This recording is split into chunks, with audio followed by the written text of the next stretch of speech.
Yo, what is going on, guys? Welcome back to a brand new video on the channel. Inside of today's video, we're going to be taking a look at the 10 best brawlers to max out with the new meta. So before we jump into the video, make sure you're using the credit code in the shop. That'd be greatly appreciated. And without further ado, let's jump into the list. Alright guys, so jumping into the 10th, 9th and 8th best brawlers to max out in this new meta. We have Rosa at number 10, Stu at number 9, and Colette at number 8. So firstly, we're going to talk about Rosa. So Rosa, just always really good, especially on those grassy maps.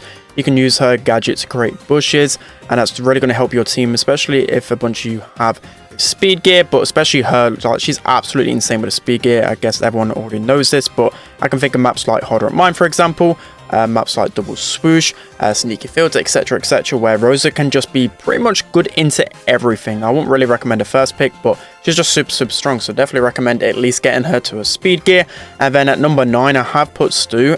For the main reason is because he's just so strong on so many different game modes and maps. But for me, I feel like he's fallen off a little bit in the meta.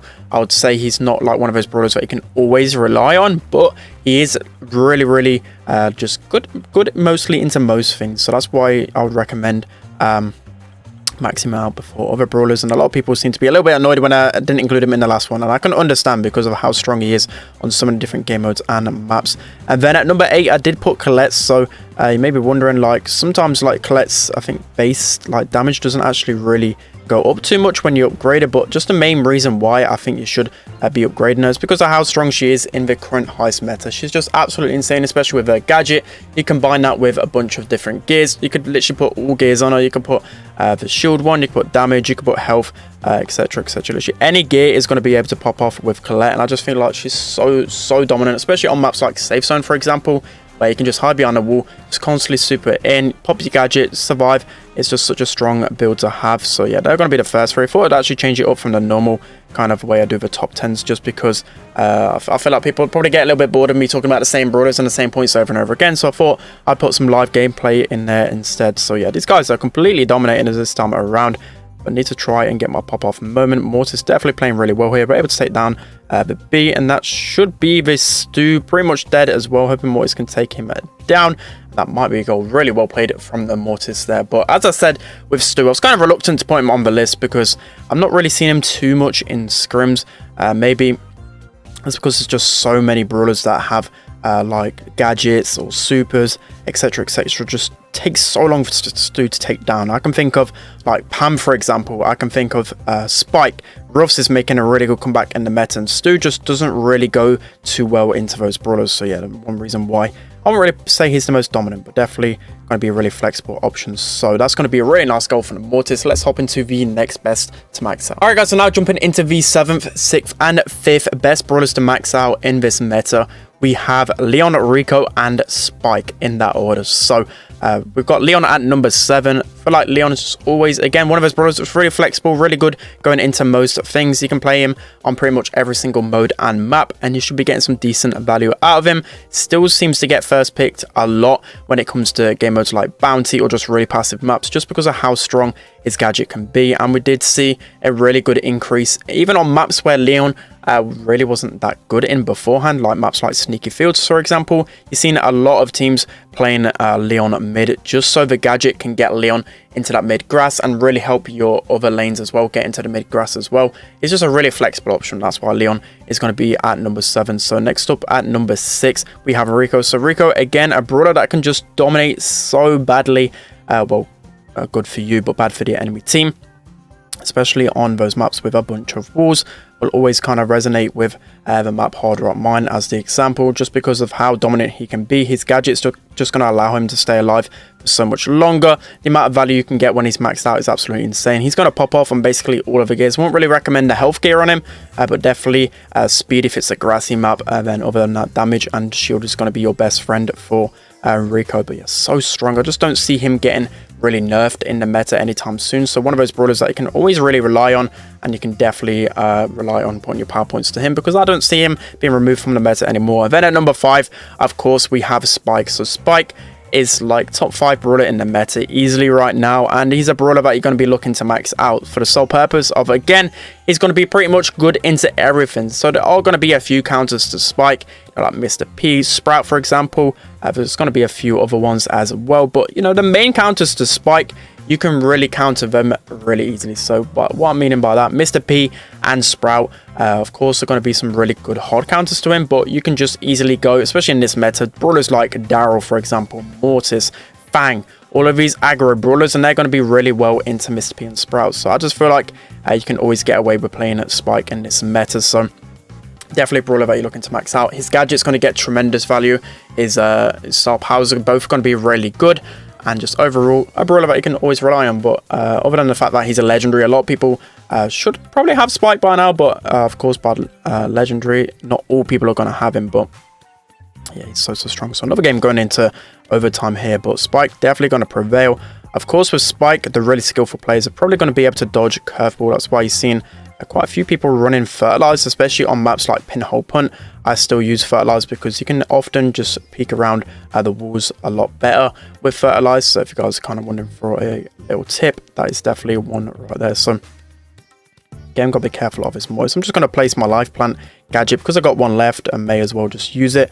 Again, going to try and put this ball in a good position. Going to use my slow here. Spike really good on Brawl as well, especially with his super zone off things. But that's looking like we should be able to secure the win here. I'm just going to pass it off to my Mortis, hoping he can slot that in. Okay, yeah, never trust randoms, but that is going to be the 7th, 6th, and 5th best brawlers to max out. Let's hop into the next best. All right, guys, so now moving into the top 4 brawlers to max out in this meta. We're going to be starting off with Gale at number 4. So Gale, for me, is absolutely insane, and for basically all pros right now inside of Power League, is so strong. I don't know where this just came out of, but all of a sudden he's only received a small buff, but it was slowly becoming a little bit meta going into most things. But you even see Gale a lot of the time being picked like first pick on some maps because of how strong he is, just pretty much against everything. Like, of course, it's going to be really good against tanks. That's going to be the main reason why you're going to be putting him in there, but it can still be pretty good against most things just because of a super, like a 1.5 second stun.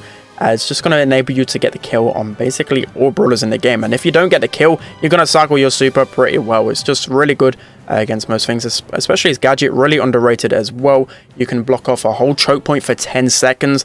And especially brawlers like Fang, Mortis, Daryl, those brawlers that are going to look to roll on you, you've got another defensive mechanism there with their gadget being able to fully counter them. So yeah, Gale, definitely a brawler you want to be looking to max out in this meta. I know a lot of people are going to be happy by that because for absolutely months, even over probably like a year, I've been saying that Gale has just been one of the worst brawlers in the game.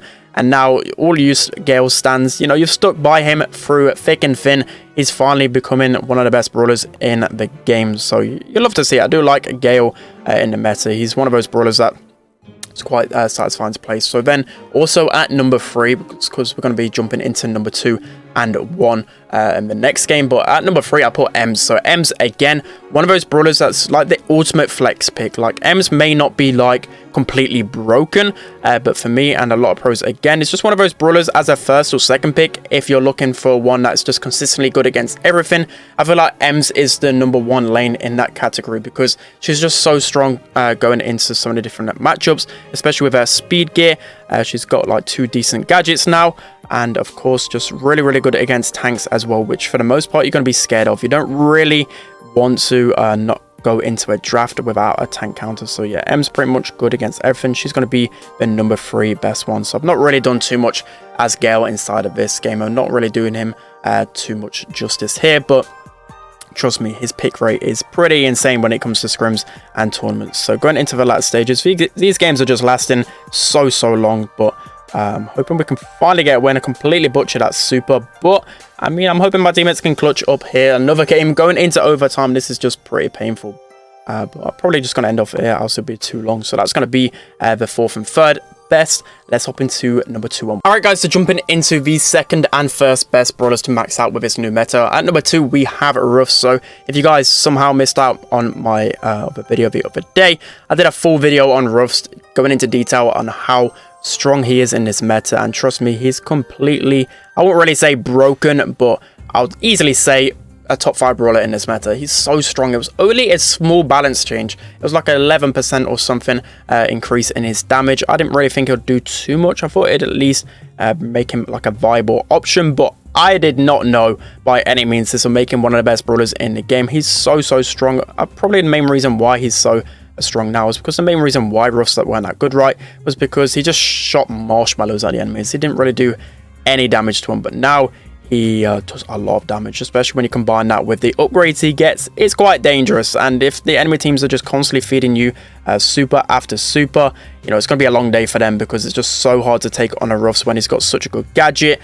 He gets really good value out of the gears, got really good super, just everything about him just super strong. So yeah, Ruff's definitely going to be the second best brawler to max out, and not really a lot of people are going to have him maxed out. So if you wanted a lucky few to have him maxed out, definitely just look to abuse that in Power League right now, because he's so strong. And then at number 1, of course, I feel like it's just inevitable right now. It is Byron. So again, kind of judging off the monthly finals that just happened, like Byron had like one of the best pick rates and one of the best, I think he had the best win rate. He was just absolutely insane. Again, one of those brawlers that's just an amazing flex pick. He's just amazing going into pretty much everything, and that's one of the main reasons why you want to max him out. He's just so strong in every single brawler archetype. Yeah, he's just insane. There's nothing more to say about Byron. He's definitely going to get some sort of nerf when next set of balance changes.